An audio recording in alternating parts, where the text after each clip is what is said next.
the SCs, STs and backward class for whom the special provisions have already been provided in Article 14, 15.4, 15.5 and 16.4 form a separate category as distinguished from the general or unreserved category.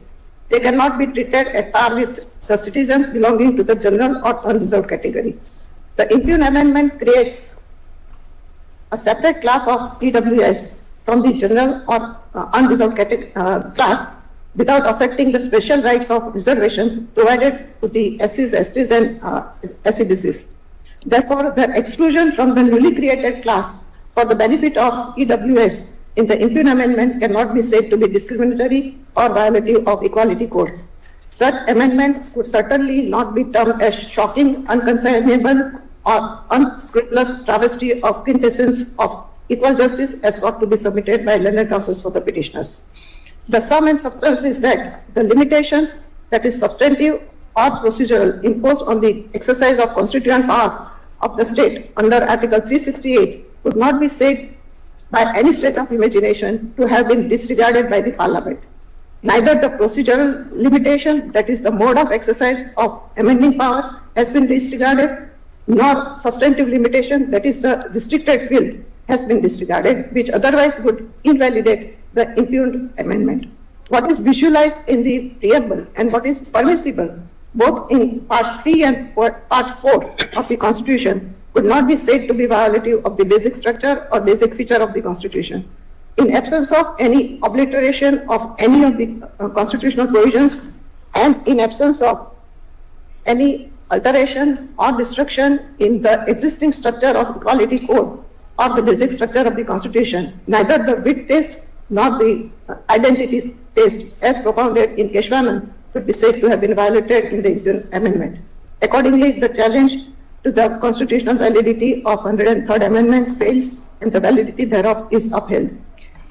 And before parting, I have expressed my views on the time span to be prescribed for the reservation policy.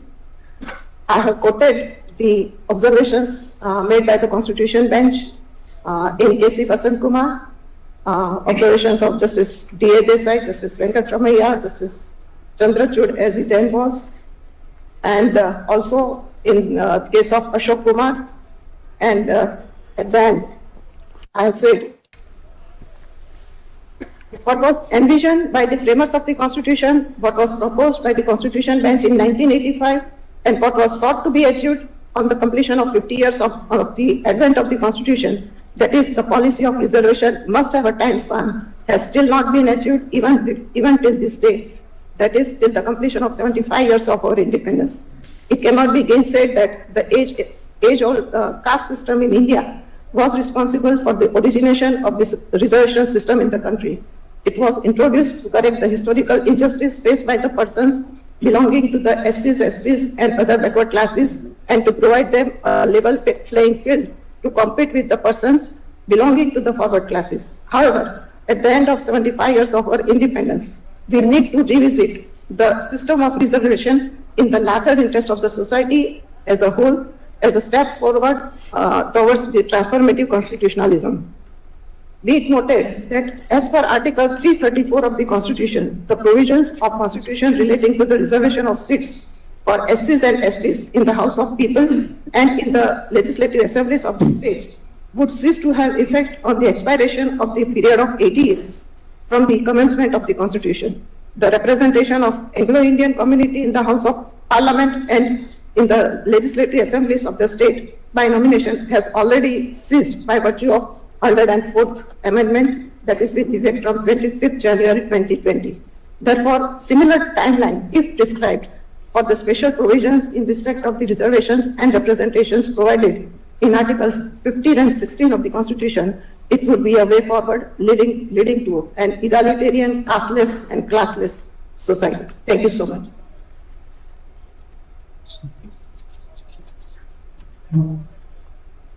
May I now invite Justice Paradiwala to place his view.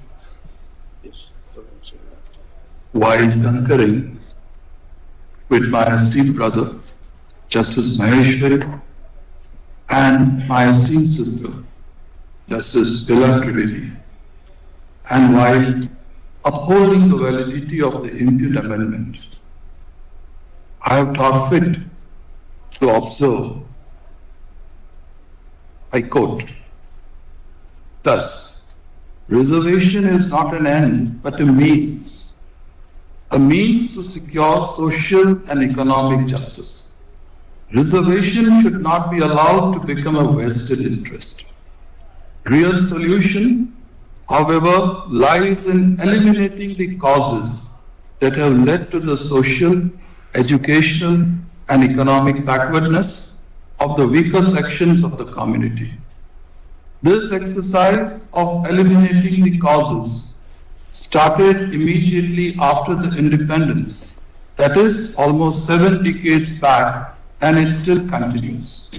The long-standing development and the spread of education have resulted in tapering the gap between the classes to a considerable extent. As larger percentages of backward class members attain acceptable standards of education and employment, they should be removed from the backward categories so that the attention can be paid towards those classes which genuinely need help. In such circumstances, it is very much necessary to take into review the method of identification and the ways of determination of backward classes, and also ascertain whether the criteria adopted or applied for the classification of backward is relevant for today's conditions. The idea of Baba Saheb Ambedkar was to bring social harmony by introducing reservation for only 10 years. However, it has continued past 7 decades. Reservation should not continue for an indefinite period of time so as to become a vested interest. In the result, I hold that the impugned amendment is valid and in no manner alters the basic structure of the Constitution. Thank you. Finally, I invite Justice Savindra Bhatt to place it.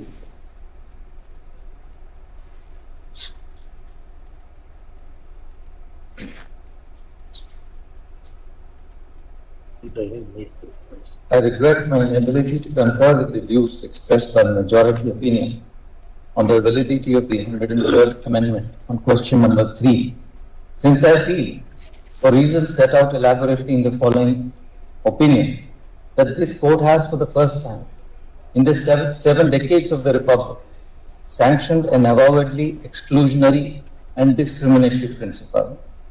Our Constitution does not speak the language of exclusion. In my considered opinion, the amendment by the language of exclusion undermines the fabric of social, thereby the basic structure.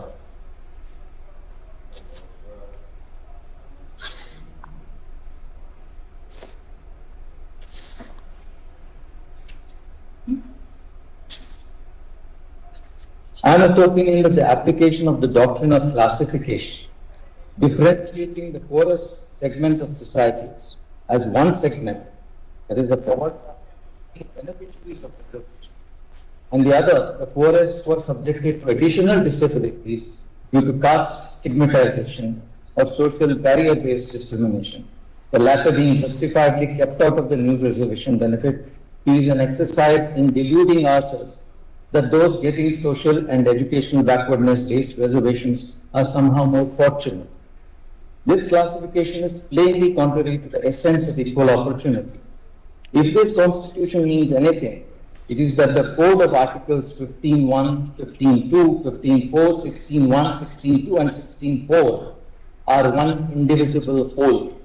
This code has reiterated time and again that Articles 16.1 and 16.4 are facets of the same equality principle. That we need Articles 15.4 and 16.4 to achieve equality of opportunity guaranteed to all in Articles 15.1 and 16.1 cannot now be undermined through this reasoning to hold that the theory of classification permits exclusion on this very basis.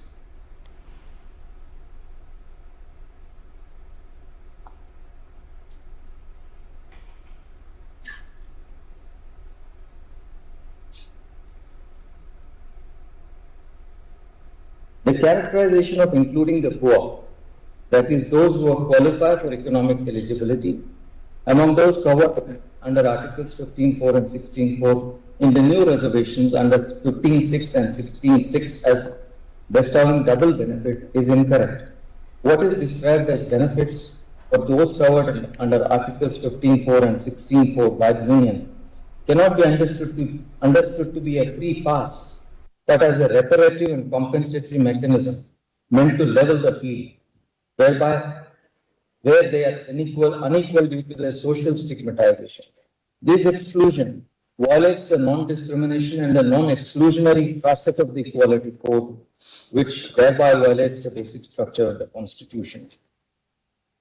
The impugned amendment creates pathways, gateways, and opportunities to the poorest segments of our society, enabling them multiple access points to spaces they were unable to go, places and positions they were unable to fill, and opportunities they could not hope ever to ordinarily lose due to their destitution, economic deprivation, and penury.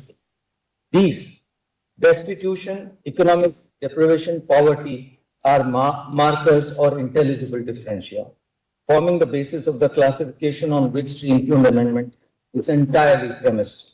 To that extent, the amendment is constitutionally indefeasible. However, by excluding a large section of the equally poor and destitute individuals based on their social backwardness and legally acknowledged caste stigmatization from the benefit of the new opportunities created for the poor, the amendment practices constitutionally prohibited forms of discrimination.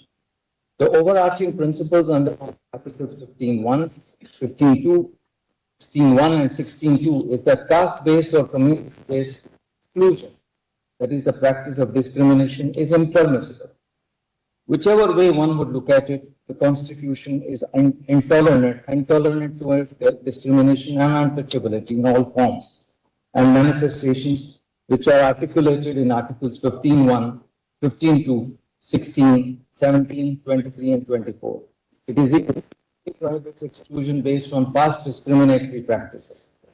The exclusion made to the other than exclusionary clause negates these principles and strikes the heart of the Equality Code, specifically the non-discriminatory principle, which is a part of the core of the Constitution.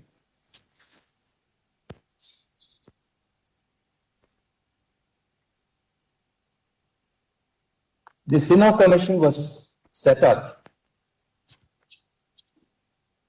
The Sinha Commission was set up to examine the condition of economic backward and suggested measures, including the feasibility of reservations to improve their law. The report